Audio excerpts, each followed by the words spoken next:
जिला कलेक्टर अभिषेक सुराणा ने वीडियो संदेश जारी कर ब्लैकआउट मॉक ड्रिल के सफल आयोजन के लिए आभार जताते हुए आपातकालीन परिस्थितियों में सतर्कता एवं आवश्यक एहतियात बरतने की अपील की है।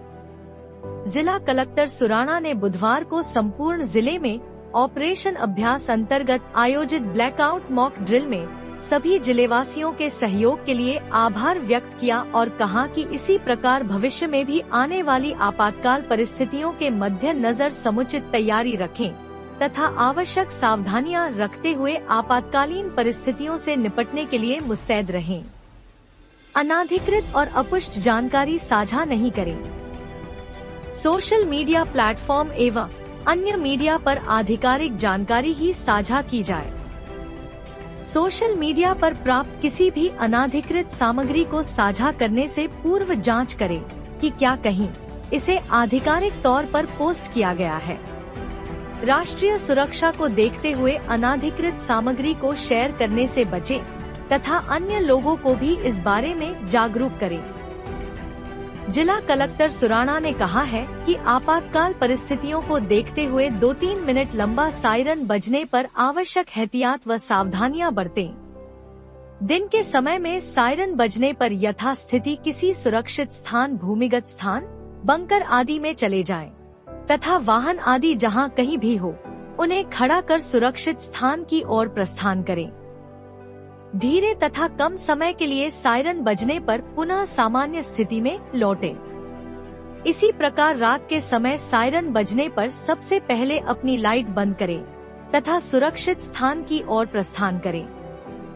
उन्होंने कहा कि बुधवार को ब्लैकआउट के दौरान कुछ दुकानों, एटीएम आदि के साइनेज वगैरह चालू रहने जैसे परिस्थितियों को ध्यान में रखते हुए भविष्य में इन्हें भी बंद रखें तथा सड़कों आदि पर चलते हुए सायरन की आवाज सुनकर वाहनों को यथास्थिति में बंद करें। वाहनों की उनकी लाइट भी बंद करें। वर्तमान इन परिस्थितियों को देखते हुए सभी सहयोग करें।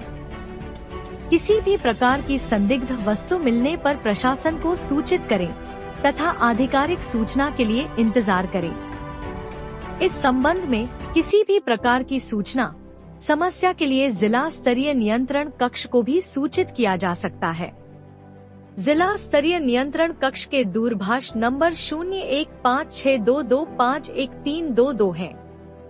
जिला नियंत्रण कक्ष में पर वरिष्ठ अधिकारियों को नियुक्त किया गया है।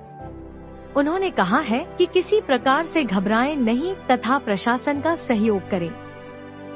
प्रशासन के निर्देशों की पालना करें तथा किसी प्रकार की अधिकृत जानकारी होने पर तुरंत सूचित किया जाएगा। नमस्कार, मैं अभिषेक सुराणा, जिला कलेक्टर चुरू।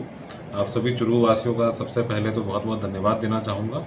कल दिनांक 7 मई 2025 को जो ऑपरेशन अभ्यास के तहत ब्लैकआउट मॉक ड्रिल करी गई, उसमें हर कस्बे में, हर ढाणी में, हर गांव में जिस तरह का सहयोग हमें मिला वो बहुत ही काबिले तारीफ है। एक बार पुनः चुरू वासियों को बहुत बहुत धन्यवाद। इसके बाद अब हमें आगे के लिए किस प्रकार तैयारी करनी है उसके बारे में मैं आपसे 2 शब्द कहना चाहूँगा। सबसे पहले तो ये एक मॉक ड्रिल थी, कल की जो ड्रिल थी, लेकिन अब आने वाले समय में जब भी सायरन बजे तो हमें किस प्रकार से कार्य करना है ये मैं आपको बताना चाहूँगा। जब सायरन थोड़ा लंबा बजे, लगभग 2 मिनट से 3 मिनट के बीच में लंबा सायरन बजे, तब हमें, अगर रात के टाइम सायरन बजता है तो सबसे पहले लाइट को बंद करना है और फिर कोई ऐसे सुरक्षित स्थल पे जहाँ पे कोई चीज़ बिल्डिंग गिरने से या किसी और चीज़ के गिरने से हमें नुकसान ना हो, ऐसा हमें करना है।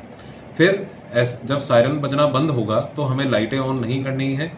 लाइटें हमें तब ऑन करनी है जब दूसरा छोटा सायरन 15 सेकंड से 30 सेकंड के बीच का सायरन, दूसरा सायरन जब बजे तब हमें हमारी लाइटें ऑन करनी है। और इस प्रकार से ब्लैकआउट के जो प्रोटोकॉल है उसकी हमें पूरी पालना करनी है।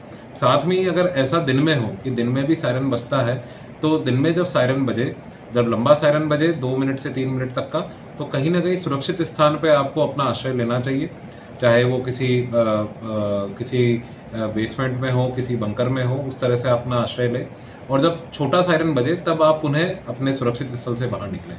ऐसे टाइम पे कल हमने ये भी देखा मॉक ड्रिल के दौरान कि कई लोग रोड पे राह चलते व्हीकल्स से जिनकी हेडलाइट्स ऑन थी, तो जब भी सायरन बजे आप अपने व्हीकल को रोड साइड पे साइड में खड़ा करें, अपनी हेडलाइट्स को बंद करें। रोड पे राह चलते व्हीकल से चलने से मॉक ड्रिल का जो पर्पज़ है, जो ड्रिल का जो पर्पज़ है, जो ब्लैकआउट का पर्पज़ है, वो कई बार खत्म हो जाता है। इसी के साथ हमने ये भी देखा कि कई सारे जो दुकानें थी जिनके साइनेजेस थे, एटीएम से जिनके साइनेजेस थे जो बंद नहीं हुए, तो अगली बार से हमें इन सबको भी बंद करने की अलग अलग व्यवस्था करनी है। साथ ही मैं आप सब लोगों से ये भी कहना चाहूँगा कि जिला प्रशासन के द्वारा जो आधिकारिक सूचना जारी करी जाती है उसी को अधिक से अधिक शेयर करें। कहीं पे भी कोई भी संदिग्ध वस्तु मिलती है तो उसका फोटो वीडियो शेयर करने से बचें, उनको आधिकारिक सूत्रों तक पहुंचाएं ताकि उन पे जो भी आगे हमें कार्रवाई करनी है वो हम कार्रवाई कर सकें। इसी के साथ मैं आपको ये भी बताना चाहूँगा कि कोई भी जानकारी सोशल मीडिया पे शेयर करने से पहले पुष्टि कर ले कि क्या आधिकारिक तौर पे इसका कंफर्मेशन मिला है या नहीं मिला है। आपात स्थिति में आप सभी लोग संयम का काम लें, किसी भी तरह से घबराने की वर्तमान में जरूरत नहीं है। जैसे भी जो भी जानकारी मिलेगी आपके साथ तुरंत साझा करी जाएगी। आप लोगों ने जो सजगता सक्रियता कल दिखाई है, मैं उम्मीद करता हूं कि आने वाले समय में भी इसी तरह की सजगता और सक्रियता देखने को मिलेगी। इस पूरे समय के लिए, आपातकालीन समय के लिए जिला कलेक्टर कार्यालय में कंट्रोल रूम सिविल डिफेंस का एस्टैब्लिश करा गया है, जिसके फोन नंबर है 01562, मैं पुनः रिपीट करूंगा 01562 251 322।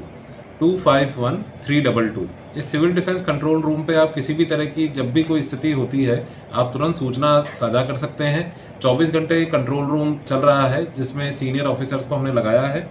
साथ ही आप अपना पुलिस कंट्रोल रूम जो 100 यानी 100 नंबर पे जो पुलिस कंट्रोल रूम है उस पे भी आप अपनी सूचना दे सकते हैं ताकि किसी भी तरह की स्थिति से हम लोग निपट सके। आपके अटूट सहयोग के लिए बहुत बहुत धन्यवाद। जय हिंद, जय भारत।